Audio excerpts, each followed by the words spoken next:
There are moments in life when we realize that pain spares no one. It could be a breakup that leaves scars that never fully heal, a marriage falling apart after years of commitment, or the betrayal of someone who once promised to stay forever. It could be an irreplaceable loss, the passing of a loved one, leaving behind an emptiness that time can never truly fill.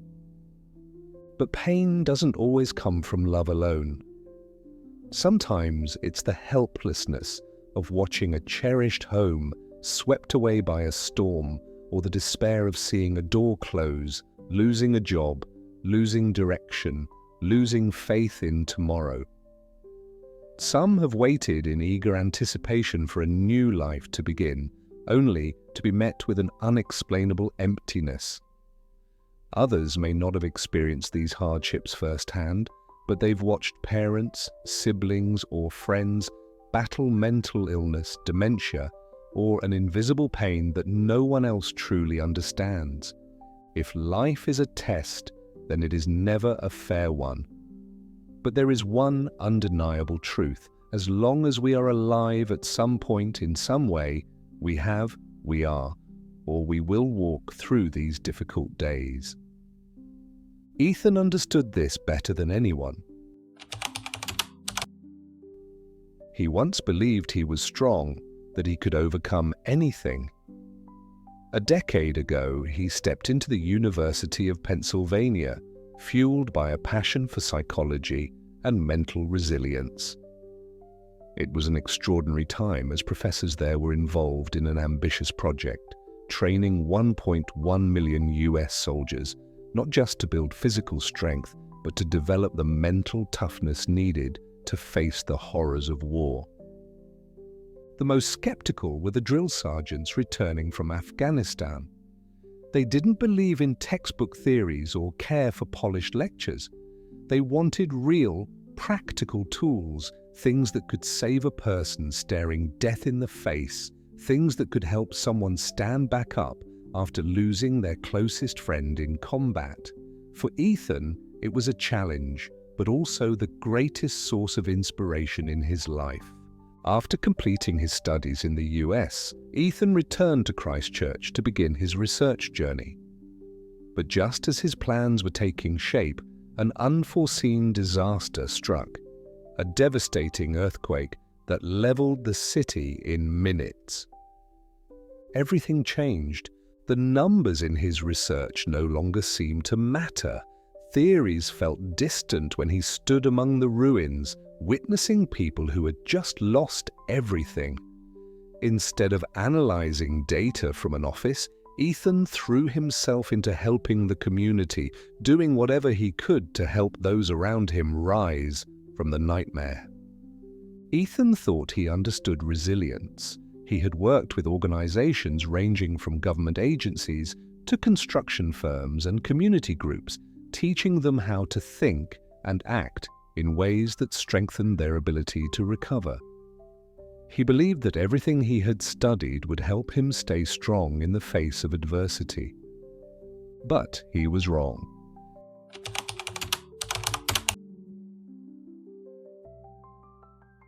In 2014, during the Queen's birthday holiday, Ethan and two family friends decided to go cycling at Lake Ohau.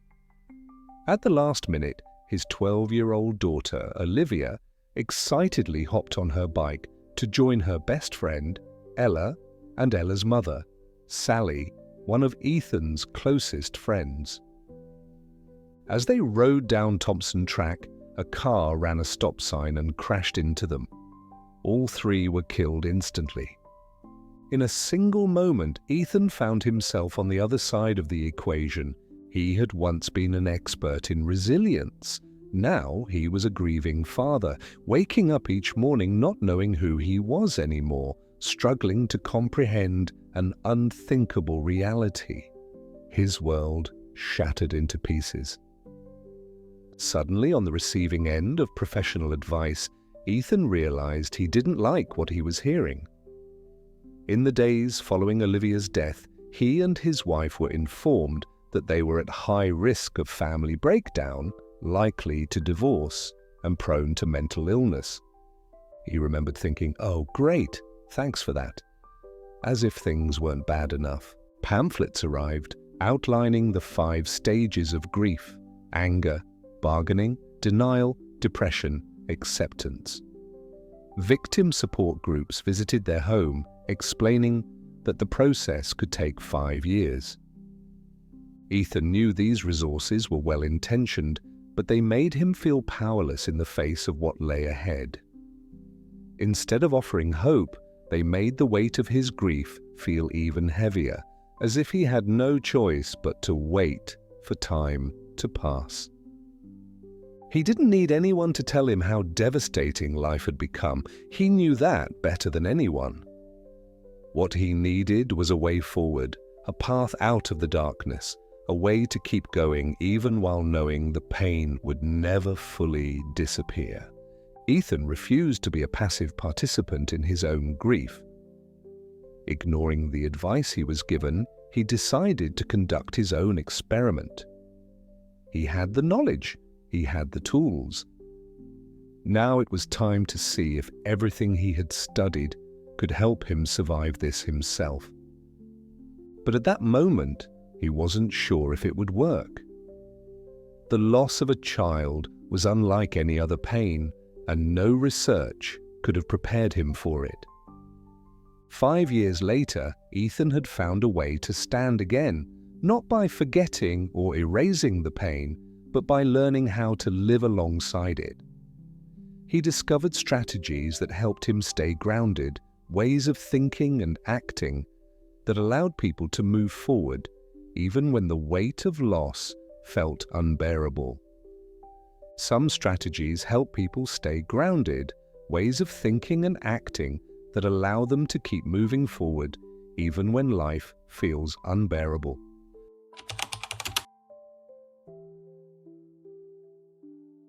First, resilient people understand that bad things will happen. They recognize that suffering is an inevitable part of life. This doesn't mean they welcome it, nor does it mean they become numb to loss. But when adversity strikes, they don't panic or deny reality because they know that no one goes through life without experiencing pain. The difference lies in how they perceive hardship. They don't see it as an injustice or a sign that life is working against them. Instead, they accept that suffering isn't an exception, it's a fundamental part of the human journey. This awareness doesn't erase the pain, but it prevents them from being blindsided or completely broken by it. Resilient people don't deny reality, but they also don't let it consume them. They acknowledge that life has dark moments, but it also has light. They refuse to let one tragedy define their entire existence. And it's this understanding that allows them to stand back up, even when everything seems to have fallen apart. Accepting that suffering is an unavoidable part of life protects people from feeling singled out when facing adversity. No one is exempt from loss or hardship. That realization shifts the question from why me to why not me. Tragedy isn't a mistake or an unfair punishment. It happens to everyone at different times in different ways. It's not a flaw in life. It is life. At some point, everyone faces a choice, sink or swim. The sad truth is that many people seem to have forgotten this. We live in an era where we're led to believe that we deserve a perfect life, a flawless existence curated to look just right, like the filtered images we scroll past on social media, but the reality is far from that. As life has proven time and time again, reality is never as perfect as we want to believe. So, what sets resilient people apart? They have one crucial habit. They know where to direct their attention. They don't deny reality, but they choose to focus on what they can change while learning to accept what they can't. This isn't an innate ability, it's a skill. And like any skill, it can be learned and practiced to build resilience in the face of hardship. Human instincts are naturally wired to detect threats and weaknesses. Our brains are programmed to notice the negative first, and we're very good at it. Negative experiences stick to us like Velcro, while positive ones slide off like Teflon. From an evolutionary perspective, this was beneficial. Imagine a prehistoric woman stepping out of a cave in the morning. To her left, a saber-toothed tiger. To her right, a beautiful rainbow. Her survival depended on focusing on the tiger. The problem is, we no longer live in a world of saber-toothed tigers. Yet our brains still react to modern stressors as if they are life-threatening. Work pressure, financial worries, personal conflicts, all of these are processed as real dangers. The result? People exist in a constant state of anxiety with their stress response always on high alert.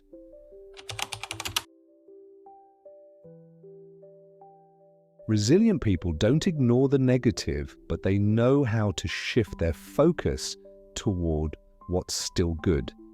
They don't deny the existence of pain, but they refuse to let it overshadow everything else that still holds meaning in life. This balance is what keeps them steady, even in the darkest times. There are days when grief and doubt threaten to consume everything, but there are also moments when a single choice can change how we face reality.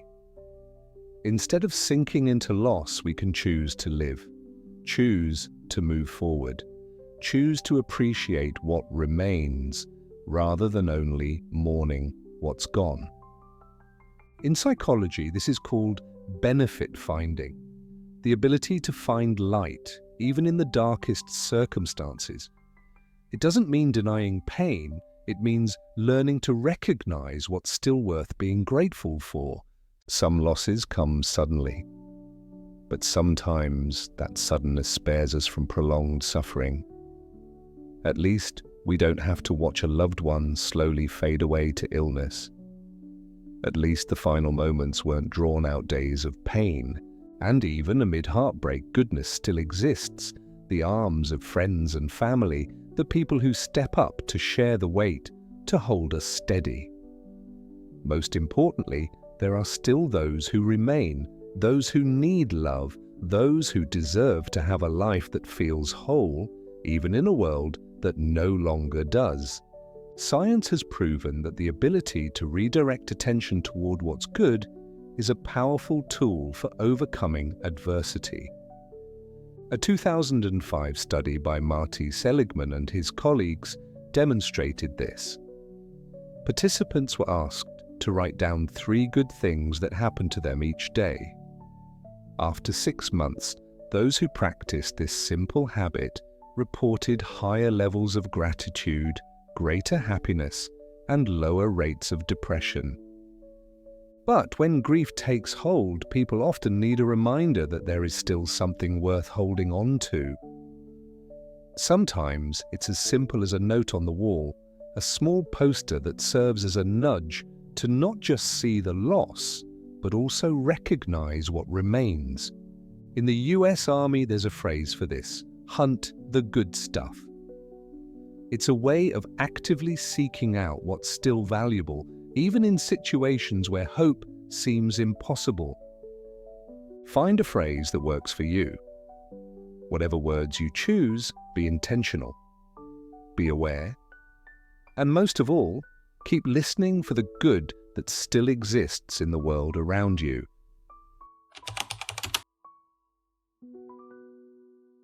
Another key trait of resilient people: they know how to ask the right questions. The most important one they ask themselves is what I'm doing helping me or hurting me? This question is a common tool in therapy, and for good reason. In the days immediately following a tragedy, it became a constant refrain. Should I go to court and face the driver who caused the accident? Will that help me or harm me? The answer was clear: it was best to stay away. But for Ethan, his wife, the answer was different. he decided to meet the driver at a later time. Late at night, when emotions became overwhelming, old photos of Olivia would appear on the screen. The longer he stared, the deeper the sadness grew. And again, the question echoed, is this helping, or is it only making things worse? The answer was clear. Put the photos away, get some rest, and be kind to himself. This question applies to countless situations. It can surface when someone is working toward a big goal, studying for an important exam, or recovering from a health crisis. It can come up in the smallest of moments, when deciding whether to forgive an old family conflict, when scrolling through social media and feeling negativity creep in, when asking whether one more glass of wine is really a good idea. This simple question helps regain a sense of control. It brings a moment of agency in situations that feel overwhelmingly emotional. 3 strategies, simple but powerful. They're always available, no matter the time or circumstances. They don't require extraordinary intelligence or deep scientific knowledge. Resilience isn't an inborn trait reserved for a select few. It's not fixed. It's something that can be built. In reality, it's the result of incredibly ordinary processes, ones that anyone can choose to practice. Everyone at some point will face a moment when life suddenly veers onto an unexpected path, a road no one would willingly take. These are the moments that change everything, the moments when someone might think there is no way I can survive this, but the truth is they can. That doesn't mean it will be easy. It doesn't erase the pain. It doesn't restore what was lost. But if there's one lesson learned after 5 years, it's this. This mindset works. It proves that people can live and grieve at the same time. The two can coexist. And because of that, even in loss, there is still gratitude. Resilience is something we build, one step at a time. If this message resonated with you, don't forget to like, share, and comment below.